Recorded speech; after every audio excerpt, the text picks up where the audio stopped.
पेट यानी कि UP triple S C 2021 का जो पेपर हुआ था उसका जीके का क्वेश्चंस देखेंगे कि किस प्रकार से क्वेश्चन आया था एंड 2022 में किस प्रकार से क्वेश्चन आ सकता है उसका कुछ आइडिया लगेगा आप सबको। तो आप यहाँ पे देख सकते हैं ये सेकेंड शिफ्ट का पेपर है 24 अप्रैल 2021 का एंड ये बुकलेट जो सीरीज है सीरीज ए का है।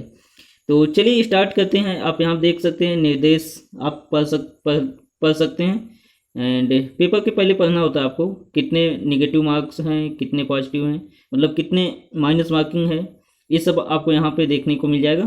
तो आप सब ये एग्ज़ाम के पहले पढ़ लेंगे। एग्ज़ाम दे मतलब जैसे ये क्वेश्चंस सॉल्व करेंगे उसके पहले आपको पढ़ना होता है तो इससे आपको आइडिया लगता है कि नेगेटिव मार्किंग कितनी है। तो चलिए स्टार्ट करते हैं क्वेश्चन नंबर 1 से। तो क्वेश्चन नंबर 1 है आपका, आप यहाँ पे देख सकते हैं। क्वेश्चन नंबर 1 है निम्नलिखित किस क्रम में भारत आए। फर्स्ट है टॉमसन रो, सेकंड है फाहियान एंड थर्ड है ह्वेन सॉन्ग। तो इसका जो सही उत्तर हो जाएगा दोस्तों ऑप्शन सी इसका सही उत्तर हो जाएगा। सबसे पहले आए थे फाहियान एंड उसके बाद आए थे ह्वेन सॉन्ग एंड उसके बाद आए थे टॉमस रो। ऑप्शन सी सही उत्तर हो जाएगा। एंड क्वेश्चन नंबर 2 है दोस्तों। क्वेश्चन नंबर 2 है आपका सिराज उल दौला किस युद्ध में अंग्रेजों से पराजित हुआ था। Option A Buxar, option B Plassey, option C Wandiwash and option D इनमें से कोई नहीं। तो दोस्तों इसका जो सही उत्तर हो जाएगा ऑप्शन बी प्लासी के युद्ध में सिराज उल दौला अंग्रेजों से पराजित हुआ था। Option B is right answer. And question number 3 है इनमें से कौन हड़प नीति का कट्टर समर्थक था। Option A Lord Wellesley, option B Lord Dalhousie, option C Lord Minto and option D Lord Hastings. तो दोस्तों इसका जो सही उत्तर हो जाएगा ऑप्शन बी इसका सही उत्तर हो जाएगा। लॉर्ड डलहौजी जो था वो हड़प नीति का कट्टर समर्थक था। एंड चलते हैं क्वेश्चन नंबर 4 की तरफ। तो प्रश्न नंबर 4 है आपका भारतीय इतिहास में धन्वंतरी कौन थे।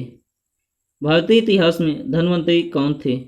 तो इसका जो सही उत्तर हो जाएगा ऑप्शन बी चंद्रगुप्त विक्रमादित्य की सभा को सुशोभित करने वाले प्रसिद्ध चिकित्सक। चंद्रगुप्त विक्रमादित्य की सभा को सुशोभित करने वाले प्रसिद्ध चिकित्सक। Option B is right answer. Option B इसका सही उत्तर हो जाएगा। एंड चलते हैं अगले क्वेश्चन की तरफ। प्रश्न नंबर 5 मौर्य कालीन भारत के व्यूअर वाली इंडिका के लेखक थे। तो इसका जो सही उत्तर हो जाएगा दोस्तों इसमें 4 ऑप्शन दे रखा है Megasthenes, Fahien and Hiuen Tsang and इनमें से कोई नहीं। तो इसका जो सही उत्तर हो जाएगा ऑप्शन ए मेगस्थनीज मौर्यकालीन भारत के व्यूअर वाले इंडिका के लेखक थे। Option A is right answer. And प्रश्न नंबर 6 है साइमन कमीशन किस वर्ष भारत में प्रथम बार आया था। साइमन कमीशन किस वर्ष भारत में प्रथम बार आया था। Option A 1925, option B 1926, option C 1919 and option D 1928। तो इसका जो सही उत्तर हो जाएगा दोस्तों इसका जो सही उत्तर हो जाएगा ऑप्शन डी 1928 में। Option D is right answer. And अगला क्वेश्चन है अगला प्रश्न है प्रश्न नंबर 7 भारतीय राष्ट्रीय कांग्रेस द्वारा किस अधिवेशन में ऐतिहासिक पूर्व स्वराज यानी कि पूर्व स्वतंत्रता का प्रस्ताव पारित किया गया। First A option Bombay, option B Lahore, option C Karachi and option D Lucknow. तो इसका जो सही उत्तर हो जाएगा option B Lahore. Option B is right answer. And अगला प्रश्न है प्रश्न नंबर 8 है दोस्तों निम्न का मिलान करें।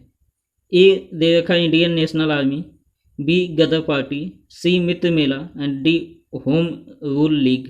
तो इसका जो सही उत्तर हो जाएगा दोस्तों इसका जो सही उत्तर हो जाएगा ऑप्शन बी इसका सही उत्तर हो जाएगा। जैसे कि 2 को मिला रखा है ए से तो आप यहाँ पे देख सकते हैं 2 को, ये Subhash Chandra Bose Indian national army. And B को मिला रखा 2 से, तो B Ghadar party Subhash Chandra Bose, sorry कुछ गलत है दोस्तों। तो इसका जो सही उत्तर हो जाएगा ऑप्शन बी, 2 को ए से यानी कि Indian national Army Subhash Chandra Bose, and B को 2 से यानी कि गदर पार्टी सुभाष चंद्र बोस।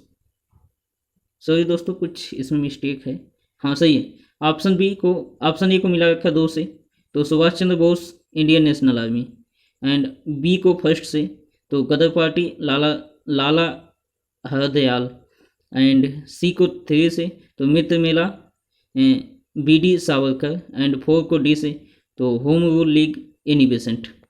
तो 8वें का ऑप्शन बी सही उत्तर हो जाएगा, option B is right answer. And अगले प्रश्न की तरफ चलते हैं।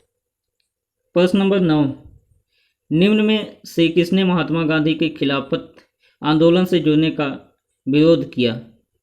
तो इसका जो सही उत्तर हो जाएगा option C, Mohammad Ali Jinnah, option C is right answer. अगला प्रश्न है प्रश्न नंबर 10 है दोस्तों। प्रश्न नंबर 10 है, इनमें से कौन सा क्रांतिकारी संगठन का कोई षड्यंत्र केस में शामिल था? इनमें से कौन सा क्रांतिकारी संगठन का कोई षड्यंत्र केस में शामिल था? तो इसका जो सही उत्तर हो जाएगा option D, Hindustan Republican association, option D is a right answer. And अगला प्रश्न है प्रश्न नंबर 11 है, नागार्जुन सागर बांध किस नदी पर बना है? नागार्जुन सागर बांध किस नदी पर बना है? तो इसका जो सही उत्तर हो जाएगा ऑप्शन बी, कृष्णा नदी पर नागार्जुन सागर बांध बंधा हुआ है। एंड अगला प्रश्न है प्रश्न नंबर 12, माउंट एवरेस्ट पर प्रथम बार चढ़ाई किस वर्ष की गई? माउंट एवरेस्ट पर प्रथम बार चढ़ाई किस वर्ष की गई? तो इसका जो सही उत्तर हो जाएगा दोस्तों ऑप्शन बी 1953 ईस्वी में, option B is right answer. प्रश्न नंबर 13, भरतपुर में स्थित पक्षी अभयारण्य राष्ट्रीय उद्यान का नाम है? तो इसका जो सही उत्तर हो जाएगा ऑप्शन सी, केवलादेव घाना राष्ट्रीय उद्यान, option C is right answer. And प्रश्न नंबर 14 है दोस्तों, भिलाई इस्पात संयंत्र के लौह अयस्क का स्रोत है? तो इसका जो सही उत्तर हो जाएगा option A, Dalli Rajhara, option A is right answer. And अगला प्रश्न है प्रश्न नंबर 15 है दोस्तों, दिए गए दरों और उनके स्थान का कौन सा जोड़ा सही नहीं है? तो इसका जो सही उत्तर हो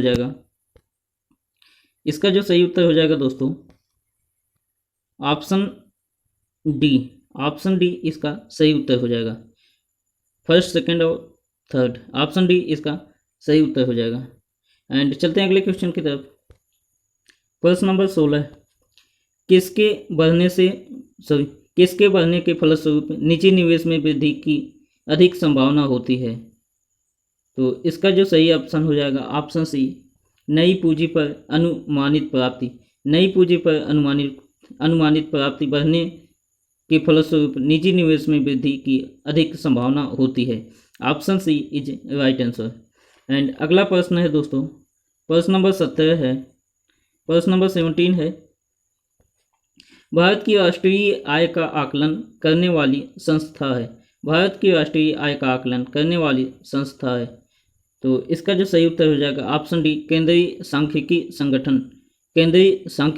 संगठन, option D is right answer. And अगला प्रश्न है, सेवा क्षेत्र का दूसरा नाम क्या है? तो इसका जो सही ऑप्शन हो जाएगा ऑप्शन ए, तृतीयक सही उत्तर हो जाएगा। एंड अगला प्रश्न है प्रश्न नंबर 20 है, भारत में आर्थिक सुधार 1991 के दौरान प्रधानमंत्री कौन थे? भारत में आर्थिक सुधार 1991 के दौरान प्रधानमंत्री कौन थे? तो इसका जो सही उत्तर हो जाएगा ऑप्शन ए, पीवी नरसिम्हा राव 1991 के दौरान प्रधानमंत्री थे, option A is right answer. And प्रश्न नंबर 21 है दोस्तों, भारत के संविधान में इनमें से क्या राज्य सूची में सम्मिलित नहीं है? भारत के संविधान में इनमें से क्या राज्य सूची में सम्मिलित नहीं है? तो इसका जो सही उत्तर हो जाएगा दोस्तों ऑप्शन डी, दंड प्रक्रिया संहिता। Option D is right answer. And प्रश्न नंबर 22 है, निम्नलिखित में क्या भारतीय संविधान की मुख्य विशेषता नहीं है? निम्नलिखित में से क्या भारतीय संविधान की मुख्य विशेषता नहीं है? तो इसका जो सही उत्तर हो जाएगा दोस्तों ऑप्शन बी, प्रतिबद्ध न्यायतंत्र। प्रतिबद्ध न्यायतंत्र, प्रतिबद्ध न्यायतंत्र। ऑप्शन बी सही उत्तर हो जाएगा। एंड अगले क्वेश्चन की तरफ चलते हैं।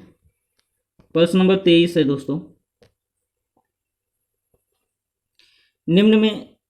निम्न में से क्या भारतीय नागरिकों को आर्थिक न्याय प्रदान करता है? निम्न में से क्या भारतीय नागरिकों को आर्थिक न्याय प्रदान करता है? तो इसका जो सही उत्तर हो जाएगा ऑप्शन सी, राज्य नीति के निर्देशक सिद्धांत। राज्य नीति के निर्देशक सिद्धांत। Option C is right answer. And प्रश्न नंबर 24 है। प्रश्न नंबर 24 है दोस्तों, भारतीय संविधान का कौन सा अनुच्छेद राज्य सरकारों को ग्राम पंचायतों के आयोजन के लिए निर्देशित करती हैं? इसका जो सही ऑप्शन हो जाएगा ऑप्शन बी, अनुच्छेद 40। भारतीय संविधान का कौन सा अनुच्छेद राज्य सरकारों को ग्राम पंचायतों के आयोजन के लिए निर्देशित करता है? ऑप्शन बी, अनुच्छेद 40। Option B is right answer. And प्रश्न नंबर 25 है। प्रश्न नंबर 25 है, त्रिस्तरीय पंचायती राज्य व्यवस्था का विचार किसने रखा था? Option A, Balwant Rai Mehta committee. Option B, Ashok Mehta committee. Option C, royal commission. And option D, इनमें से कोई नहीं है। तो इसका जो सही उत्तर हो जाएगा option A, Balwant Rai Mehta committee. Option A is right answer. तो दोस्तों इसके बाद आपका साइंस के क्वेश्चंस आ जाएंगे। तो हम लोगों ने आज जनरल नॉलेज का पिट का जो क्वेश्चंस आया हुआ था 2021 में सेकंड शिफ्ट में, उसको सॉल्व किया है।